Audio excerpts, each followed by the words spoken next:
ভারতের ইতিহাসে এক কালো অধ্যায় হিসাবে চিহ্নিত জরুরি অবস্থা জারির 50 বছর পূর্তি উপলক্ষে আজ আগরতলা রবীন্দ্র শতবার্ষিকী ভবনে পালন করা হল সংবিধান হত্যা দিবস। রাজ্য সরকারের তথ্য এবং সংস্কৃতি দপ্তরের উদ্যোগে আয়োজিত করা হয় এই অনুষ্ঠানটি। দেশের সংবিধান এবং গণতন্ত্র রক্ষায় জরুরি অবস্থার প্রভাব নিয়ে এই অনুষ্ঠানে আলোচনা করা হয়। এদিনের এই অনুষ্ঠানে উপস্থিত ছিলেন রাজ্যের মুখ্যমন্ত্রী ডক্টর মানিক সাহা, প্রাক্তন মুখ্যমন্ত্রী এবং বর্তমান সাংসদ বিপ্লব কুমার দেব, সাংসদ কীর্তি দেববর্মা, সাংসদ রাজীব ভট্টাচার্য, আগরতলা মেয়র দীপক মজুমদার সহ আরো অনেক বিশিষ্ট ব্যক্তিবর্গরা ওই সময়ে কেড়ে নেওয়া হয়েছিল এবং তার মেইন যে উদ্দেশ্য সেটা হচ্ছে ক্ষমতায় টিকে থাকতে হবে। রাজীববাবু সুন্দর বলেছেন যে আসল যে উদ্দেশ্য সেটা হলে মানুষ মরে যাক, কোনো যায় আসে না।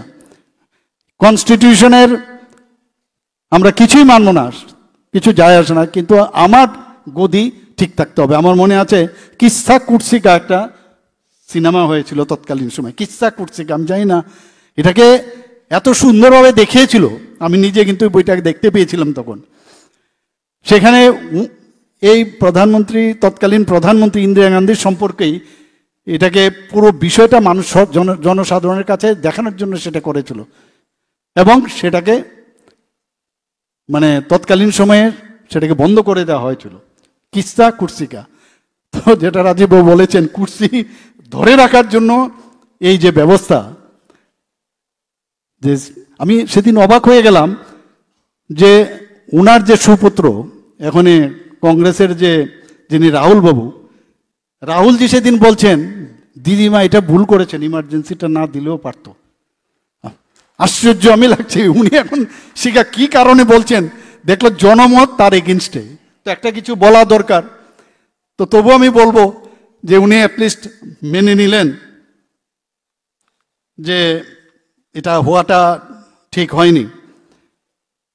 এবং 1977 সালের 21শে মার্চ শেষ পর্যন্ত যখন জনতার চাপ ক্রমশ বাড়তে লাগলো, তারপরে কিন্তু এই জরুরি অবস্থার প্রত্যাহার করে নিল।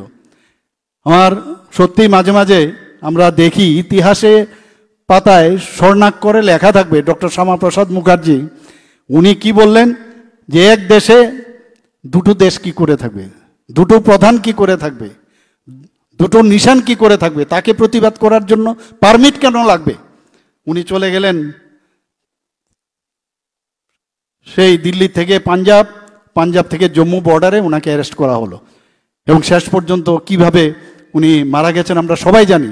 এবং মাননীয় প্রধানমন্ত্রীজি উনি এসে যে 370 ধারা 35 বিলুপ করার যে কাহিনী, যে লেখা আছে কে তুমি প্রতিবাদ করেছো এবং সেটা সম্পূর্ণ করার দায়িত্ব আমাদের যশস্বী প্রধানমন্ত্রী নরেন্দ্র মোদীজি করেছেন। এটাকে বলে গণতন্ত্র এবং প্রকৃত পক্ষে দেশের জন্য, দেশের অখণ্ডতার জন্য কিভাবে কাজ করতে হয়। আমরা ভাগ্যবান এই ধরনের একজন প্রধানমন্ত্রী আমরা পেয়েছি। বন্ধুগণ, ওনারা প্রায়ই এখানে বলেন যে গণতন্ত্র নেই, গণতন্ত্র নেই। 356 ব্যবহার করে এখানে ওনাদের সময়ে প্রায় 90 বারের মতো এই রাষ্ট্রপতির শাসন এই ভারতবর্ষে করেছে।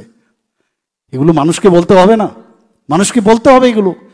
আমি ইয়াং জেনারেশন যারা আছে তাদেরকে আমি বলবো যে আপনারা এই বিষয়গুলো নিজেরাও জানুন। আমি এখানে আসার সময় আমি লিখেওছিলাম যে ইমার্জেন্সির সময়ের যে সবাই পড়া উচিত এবং এই বিষয়গুলো নেক্সট জেনারেশন আনেওয়ালে দিন সবার কাছে এই বিষয়টা জানানো উচিত।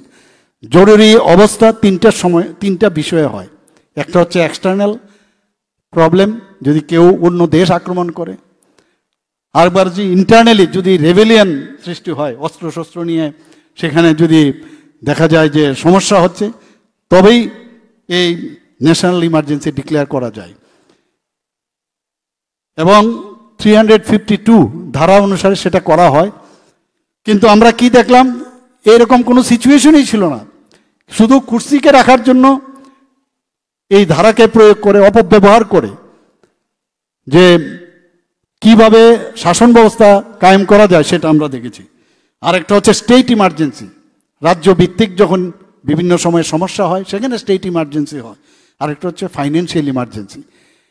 তো এর মধ্যেও যখন 1975 থেকে 77-এ দুবার যাতে তাদের সুবিধা হয়, অনেকবার 1975 সনে 38তম সংশোধন হয়েছে এবং আমরা 1976 সালেও 42তম সংশোধন হয়েছে এবং এগুলো আমাদের সব জানা।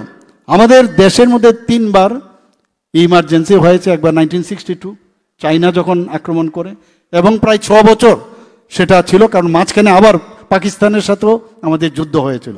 আর 1971-এর সময় যেহেতু পাকিস্তানের সাথে আমাদের যুদ্ধ হয়েছিল, আর লাস্ট যেটা হয়েছে, যেটা সবচেয়ে বিতর্কিত মানে ইমার্জেন্সি বলে আমরা আখ্যায়িত করি, সেটা হচ্ছে 1975। আমি বলবো যে আজকে এখানে যারা উপস্থিত আছেন, আমাদের কাছ থেকে যাই আপনারা শুনলেন, আপনারা নিজেরাও হয়তো আরও বেশি জানেন, এখন ইন্টারনেটের যুগ, আরও বেশি করে জানবেন। এই কথাগুলো মানুষের কাছে নিয়ে যাওয়া এবং আবার আমি আজকের এই অনুষ্ঠান থেকে যারা ইমার্জেন্সিতে যারা মানে আঘাতপ্রাপ্ত হয়েছেন, যারা ইহলোকে নেই, যারা বলিদান হয়েছেন, তাদের প্রতি আমি শ্রদ্ধা নিবেদন করে আমার কথা বলা শেষ করছি। নমস্কার, জয় হিন্দ। আমরা অত্যন্ত কৃতজ্ঞ, আমরা ধন্য রাজ্যের মাননীয় মুখ্যমন্ত্রী প্রফেসর ডাক্তার মানিক সাহা মহোদয়ের প্রতি মূল্যবান বক্তব্যের মধ্য দিয়ে আমাদের সমৃদ্ধ করার জন্য। এবারে আমরা সকলে দাঁড়িয়ে আমাদের প্রিয় জাতীয় সঙ্গীতকে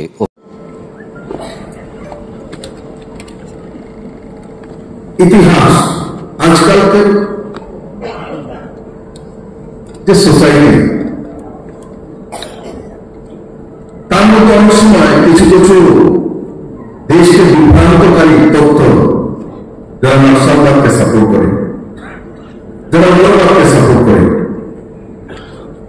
ওরা নিউ জেনারেশনকে ইতিহাস জানতে দেয়। ম্যাথমেটিক্স, ফিজিক্স, বায়োলজি পড়লেও হয়ে যাবে, ইতিহাস দরকার নেই, ভূগোলের দরকার নেই, জিওগ্রাফি আর হিস্ট্রি দরকার নেই। কোন জাতি বা কোন দেশকে যদি তার ইতিহাস থেকে ভুলিয়ে দেওয়া হতে পারে, ওই জাতির কোন অস্তিত্ব থাকে না। আর তার জন্য মুসলিম শাসকরা যখন মিডল ইস্ট থেকে এসে প্রায় 1400 বছর শাসন করেছিল, এরা এদের কাজা চেষ্টা করেছিল, এক্সট্রিম করেছিল। তারপর ইংরেজরা 200 বছর শাসন করেছে। এরা ভারতবর্ষের প্রকৃত ইতিহাস থেকে যাতে জেনারেশন বঞ্চিত হতে পারে, তার জন্য যা যা করার সবকিছু চেষ্টা করেছে এবং তার সবচেয়ে বড় যে আমাদের ব্যবস্থাকে ভাঙার ব্যবস্থা করেছিল। আমরা অনেক সময়, আমি পড়াশোনা করছি, শুনেছি লর্ড মেন্ডেলে নাকি ভারতবর্ষের মধ্যে বিদ্যা বুদ্ধি ইউনিভার্সিটি এনেছেন, ভারতবাসীকে শিক্ষিত করতে চাইছিলেন। লর্ড মেন্ডেলে ভুল ইতিহাস ইউনিভার্সিটি ও শিক্ষার ব্যবস্থার মধ্যে নিয়ে এসেছিলেন, ইংরেজি যাতে ওই ইউনিভার্সিটি থেকে যারাই পড়াশোনা করে ওই ইউনিভার্সিটির আন্ডারে কলেজগুলো যাতে ইংরেজের স্বভাব, ইংরেজদের মতো কথা বলে, ইংরেজদেরকে ওদের পাশে যায় তার ব্যবস্থা করার জন্য। এই ইতিহাস আমি করেছি যে লর্ড ম্যাকলে ভারতবর্ষের জন্য অনেক কিছু করেছে, শিক্ষা ব্যবস্থাকে এমন পরিবর্তন করে দিয়েছে। লর্ড কার্জন, আমিও সেই ইতিহাস পড়েছি। এই সিলেবাস কে তৈরি করেছিল? এই সিলেবাস দেশের প্রথম প্রধানমন্ত্রী জওহরলাল নেহরুর সময় হয়েছিল। যতদিন পর্যন্ত কংগ্রেস এবং কমিউনিস্টের শাসন ছিল, ততদিন পর্যন্ত ইংরেজি ব্যবস্থা ভারতবর্ষের মধ্যে কায়েম ছিল। সরকার আর বিশেষ করে নরেন্দ্র মোদীর নেতৃত্বে যখন 2014-তে পূর্ণ ভারতীয় জনতা পার্টি সরকার এসছে, তখন ভারতীয়করণ শুরু হয়। তখন গান্ধীবাদ অরিজিনাল আসে। তখন মানুষ সিলেবাসের মধ্যে ত্রিপুরাতে লম্বা সময় কমিউনিস্ট সরকার ছিল, মালিকরণ হচ্ছিল, সেরকম করানো হচ্ছিল, কিন্তু গৌতম নেই, তার মধ্যে সময় বছর নেই, তার মধ্যে চুল বংশ নেই, বুদ্ধ সংরক্ষণের ইতিহাস নেই, পাক রাজাদের ইতিহাস নেই, সিরাজউদ্দৌলা বা মির্জাফরের ইতিহাস নেই, পলাশের যুদ্ধ নেই। রুশ বিপ্লব, লেনিন, স্ট্যালিন, মাওসেতুং, কেন ত্রিপুরার নিউ জেনারেশনকে ত্রিপুরার ইতিহাস ভুলে দেওয়ার জন্য।